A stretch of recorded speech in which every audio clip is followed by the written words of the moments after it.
அன்பர்களே, நண்பர்களே, உங்கள் பாலுவின் இனிய காலை வணக்கம். இன்று 31/8, அதாவது ஆகஸ்ட் மாதம் கடைசி தினம், ஆவணி மாதம் 15ஆம் தேதி சனிக்கிழமை, திரையோதசி திதி, பூச நட்சத்திரம். அப்போ பூச நட்சத்திரம் போது சந்திராஷ்டிரம் வந்து தனுசு ராசிக்காரங்களுக்கு உடையது. ராகு காலம் காலையில் 9லிருந்து 10 வரை, யமகண்டம் மத்தியானம் 1லிருந்து 3 வரை, நல்ல நேரம் 10:15லிருந்து 11:15 வரை, 10:45லிருந்து 11:45 வரை, அதே மாதிரி சாயங்காலம் 4:45லிருந்து 5:45 வரை. அணிய வேண்டிய உடையின் நிறம் ப்ளூ அல்லது பிளாக்கு, பர்பிள், எந்த கலர்னாலும் போட்டுக்கலாம். தவிர்க்க வேண்டியது வெண்மை, வெள்ளை கலரு. சாப்பிட்டது வந்து கீரை, வாழைக்காய், கொத்தவரைக்காய், இதெல்லாம் சாப்பிட்டு கொள்ளலாம். நண்பர்களே, இப்போது வந்து இந்த சனி பகவான் 7ஆம் வீடு 8ஆம் வீட்டில் இருந்தால் என்ன பலன்களை செய்வார் என்பதை பற்றி சற்று பார்க்கலாம். சனி வந்து 7ஆம் வீட்டில் இருந்தால் ஒன்றுக்கும் மேற்பட்ட கலத்திரங்கள், அதாவது வந்து இருதார மனம்னு சொல்லுவாங்க. 2 மனைவி 3 மனைவி, அதாவது ஒன்றுக்கு மேற்பட்ட மனைவிகள் வாழ்வதற்கு வாய்ப்பு இருக்குது. சிலர் வந்து என்னென்னா அதிகாரப்பூர்வமான மனைவி துணைவியார் ஒருத்தர் இருந்தால் கூட அன்னப்பூர்வா யாரையோடையாவது சேர்ந்து வாழ வாய்ப்புகள் உள்ளது. வயிற்று வலி அடிக்கடி வந்துக்கிட்டு இருக்கோம். மகா பெரிய தந்திரவாதி, ரொம்ப தந்திரம் நிறைந்தவர். விவாக வாழ்க்கையில் வந்து அவ்வளவு சந்தோஷம் இருக்காது. அதாவது வந்து பல பெண்களோட தொடர்பு இருக்குது, வேறு சைடு வச்சுருக்கிறாருன்னா என்னென்னா விவாக வாழ்க்கையில் கணவன் மனைவியிடையே பரிபூர்ண சுகம் அல்லது வந்து திருப்தி அங்கிறது வந்து இருக்காது. பேராசை கொஞ்சம் ஜாஸ்தி இருந்துக்கிட்டு இருக்கும். அரசியலிலேயோ அல்லது மதம், எந்த மதமாக இருக்கலாம், இந்துவாக இருக்கலாம், முஸ்லீமாக இருக்கலாம், மதத்தில் பற்றி பிரச்சாரம் பண்ணுறது, மதத்தில் ஈடுபாடு உடையவராகவோ அல்லது வந்து வியாபார ரீதியிலேயாகவோ மிகுந்த செல்வாக்கை அடைவார். ஸோ அரசியல் அல்லது மதத்துறை அல்லது வியாபாரத்தில் மிகுந்த செல்வாக்கை அடையக்கூடியவராக இருப்பார். வெளிநாடுகளில் உள்ளவங்ககிட்ட ரொம்ப மதிப்பும் மரியாதையும் கீர்த்தியும் உண்டாகும். அடுத்து 8ஆம் வீட்டில் சனி.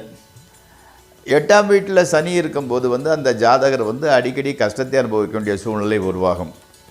வயிறு வந்து கொஞ்சம் பெருசாக இருக்கும், வயிறு வந்து பெருத்தவர். அடிக்கடி வந்து ஏழ்மை அடைவார், காசெல்லாம் விட்டுட்டு கஷ்டத்தில் இருந்துக்கிட்டு இருப்பார். ஏதாவது வந்து நல்ல புத்திசாலியானா, கண் சம்பந்தப்பட்ட பிரச்சனைகள் இருக்குது, எதையும் தீர விசாரித்தே ஒரு முடிவு பெறுவார். எடுத்தம்னு முடிவு எடுக்க மாட்டார். ஆஸ்மா அதே போன்ற இந்த சுவாச சம்பந்தப்பட்ட வியாதிகள் வருவதற்கு வாய்ப்பு இருக்குது. பொய் சொல்கிறதுல வந்து நிபுணர். பொய் சொல்கிறது வந்து ஒரு சாமர்த்தியம். இவர் வந்து அதை ரொம்ப கலை மாதிரி அதை ஈஸியாக ஹேண்டில் பண்ணுவார். பொய் சொல்வதில் மிகவும் சாமர்த்தியசாலி, நிபுணர்னே வச்சுக்கலாமே. விசுவாசம் இல்லாத புத்திரர்களை உடையவராக இருப்பார். அவரோட பிள்ளைங்க வந்து இவர்கிட்ட விசுவாசமாக இருக்க மாட்டார். இவர் எல்லா குழந்தைகளே கதின்னு சொல்லி எல்லாம் செஞ்சால் கூட கடைசியில் எனக்கா நீ என்ன பண்ணான்னு கேட்குறது மாதிரி தான் இருந்துக்கிட்டு இருப்பாங்க. ஆனால் இந்த ஜாதகர் நீண்ட ஆயுளை உடையவராக இருப்பார். நண்பர்களே, இப்போது ராசிபலன் நிகழ்ச்சிக்குள் செல்வோம். அந்த நிகழ்ச்சி உங்களுக்கு பயன்படுமாயின் சப்ஸ்கிரைப் செய்யவும், நண்பர்களுடன் பகிர்ந்து கொள்ளவும். பாருங்கள், நிகழ்ச்சிக்குள் செல்வோம். மேசராசி. மேசராசியில் வந்து இன்னைக்கு குடும்பத்தில் வந்து சுபகாரிய நிகழ்ச்சி நடைபெறப் போகிறதின் அறிகுறி தெரிய ஆரம்பிக்கிறது. உங்களோட அம்மாவினோட ஹெல்த் வந்து கொஞ்சம் வீக்காக இருந்தது, இப்போது நல்லா டெவலப் ஆகிட்டு வருது. தொழிலில் மகிழ்ச்சியும் முன்னேற்றமும் உண்டாகிறது. உத்தியோகத்தில் உள்ளவங்களுக்கு இன்க்ரிமெண்ட் அல்லது ப்ரமோஷன் வந்து கிடைக்கிறது. அடுத்து ரிஷபராசி.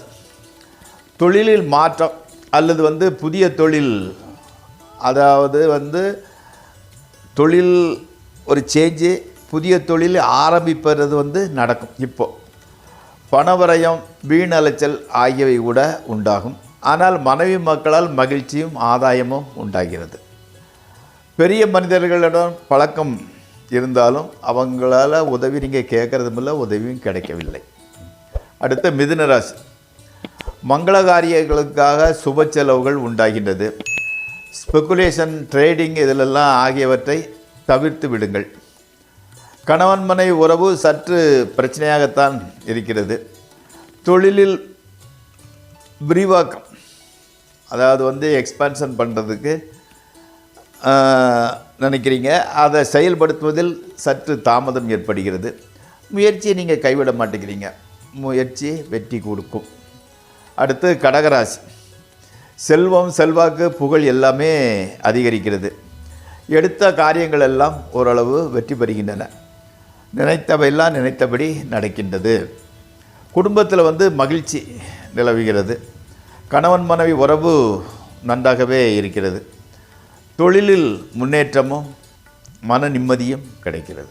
அந்த நிம்மதிங்கிறது முக்கியம் இல்லையா? கண்டிப்பாக தொழிலின் மூலம் மன நிம்மதி கிடைக்கிறது. அடுத்து சிம்மராசி. தொழிலில் கொஞ்சம் தேக்க நிலையும் பணத்தட்டுப்பாடும் நிலவுகிறது. கார்ப்பரேட் கம்பெனியில் வேலை பார்ப்பவருக்கு வேலையில் கொஞ்சம் சிரமத்தை சந்திக்க வேண்டிய சூழ்நிலை உருவாகிறது. வேலை இழப்பலாம், அதாவது லே ஆஃப் மாதிரி கொடுத்து வேலையில் நிப்பாட்டது கூட வாய்ப்பு இருக்கிறது. கணவன் மனைவி உறவு ஒன்றே உங்களுக்கு மன நிம்மதியை தரக்கூடியதாக இருக்கிறது. அடுத்து கன்னியாராசி. பிரயாணங்களில் அனுகூலமும் ஆதாயமும் கண்டிப்பாக இருக்கிறது. குடும்பத்தில் ஒரு புதிய ஜீவன் வர வாய்ப்பு உள்ளது. திருமணமாகாதவர்களுக்கு திருமணம் முடிவாகும். சமூகத்தில் ஒரு கௌரவம் உண்டாகிறது. கணவன் மனைவி உறவு நன்றாகவே இருக்கிறது. அடுத்து துளாராசி. உடல்நிலை கொஞ்சம் பாதிப்பை கொடுக்கிறது. பணச்செலவு கொஞ்சம் ஜாஸ்தியாக இருந்துக்கிட்டு இருக்குது. வேலைக்கு செல்லும் இன்ட்ரெஸ்ட், வேலைக்கு போகிறதுல உள்ள இன்ட்ரெஸ்ட் கொஞ்சம் கம்மியாகிட்டு இருக்குது. ஒரே மெஷின் மெக்கானிக்கல் மாதிரி போகிறது வர்றது இது பண்ணுறது, அதனால் கொஞ்சம் இன்ட்ரெஸ்ட் இல்லாமல் போகுது. லீவு போடலாமா இன்றைக்கி அப்படிங்கிற மாதிரி மென்டாலிட்டி வந்துடுச்சு. மனசில் தைரியமும் கூட குறைவாக தான் இருக்குது. ஏதோ ஒரு நெருடல், அதை என்னென்னு சொல்ல முடியல, ஒரு நெருடல் இருந்து கொண்டு இருக்கிறது. மாணவர்களுக்கு கொஞ்சம் சோம்பல்தனம் ஜாஸ்தியாகிட்டு போகிறது. அடுத்து விருச்சிக ராசி. மக்கள் பேர் இல்லாதவர்களுக்கு மக்கள் பேர் உண்டாகிறது. அரசாங்க உதவியை எதிர்பார்த்து காத்திருந்தவர்களுக்கு அரசாங்க உதவி கிடைக்கிறது. அரசியலில் இருக்கிறவங்களுக்கு புதிய பொறுப்பு சேர்கிறது. பணவரவு திருப்திகரம், ஓகே. கணவன் மனைவி உறவு கூட மகிழ்ச்சிகரமாக இருக்கிறது. அடுத்து தனுசு ராசி. நண்பர்கள், உறவினர்கள், அதாவது சுற்றத்தினரிடம் மனக்கசப்பு கொஞ்சம் உண்டாகிறது. மருத்துவ செலவு கூட கொஞ்சம் ஜாஸ்தியாகிட்டு இருக்குது. தொழிலில் ஒரு இன்ட்ரெஸ்டே இல்லை, இன்ட்ரெஸ்ட் இல்லாமல் தான் போய்கிட்டு இருக்குது. மனக்குழப்பம், சந்தோஷம் இல்லாமை உண்டாகிறது. மனைவியினோட கொஞ்சம் சின்ன சின்ன ஆர்கியூமெண்ட் பண்ணிக்கிட்டு இருக்கிறீங்க. அடுத்து மகர ராசி. திருமணம் ஆகாதவர்களுக்கு திருமணம் நிச்சயமாகிறது. பொருளாதார நிலையில் நல்ல முன்னேற்றம் தான், மாற்று கருத்து இல்லை. புதிய வீடு, வாகனம், நகை வாங்கும் யோகம் வருகிறது. சந்தோஷமும் ஆதாயமும் உண்டாகிறது. ஓகே. அடுத்து கும்பராசி. மாணவர்களுக்கு ஒரு நல்ல சூழ்நிலை, மேல் படிப்புக்கு கூட வாய்ப்பு கிடைக்கிறது. குடும்பத்தில் ஒருவருக்கு உடல்நிலை பாதிக்கப்படலாம். தொழில் கொஞ்சம் மந்தகதி, கொஞ்சம் டல்லாக தான் நடந்துக்கிட்டு இருக்குது. பெரிய அளவில் ஆதாயம் இல்லை. மனைவி மக்களால் ஓகே, பொருள் வரவு இருக்கிறது, ஆதாயம் இருக்கிறது, அனுகூலமான பேச்சு, சந்தோஷம் எல்லாம் ஓரளவு இருக்கிறது. அடுத்து மீனராசி. வீண் அலைச்சல், தேவையில்லாத மனக்கவலை, தொழிலில் ஒரு தொழிலும் சரி உத்தியோகம் சரி இன்வால்மெண்ட் இல்லாமல் ஏனோ தானோன்னு செய்கிறது. ஆமாம், மனைவி மக்களால் மாத்திரமே உங்களுக்கு மகிழ்ச்சி கிடைக்கிறது. காரணம் இல்லாமல் எல்லாம் டென்ஷன் தான் ஜாஸ்தி உண்டாகிறது. மனம் ரிலாக்ஸாக எடுத்துக்கோங்க, எதையுமே சீரியஸாக எடுத்துக்க வேண்டாம். தொழில் மாற்றம் வந்த பின்பு எல்லா பிரச்சனைகளுக்கும் ஒரு தீர்வு கிடைத்துவிடும். ஸ்பெகுலேஷன், அதாவது ட்ரேடிங் பக்கம் போக வேண்டாம். பண விஷயத்தில் யாருக்கும் ஒரு கமிட்மெண்ட் பண்ண வேண்டாம். கொஞ்சம் சொல்கிறத கொஞ்சம் லேட்டாக சொல்லுங்கள். நண்பர்களே, இந்த ராசி பலன் நிகழ்ச்சி இத்துடன் நிறைவுறுகிறது. நாளை மீண்டும் சந்திக்கலாம். உங்கள் பால்.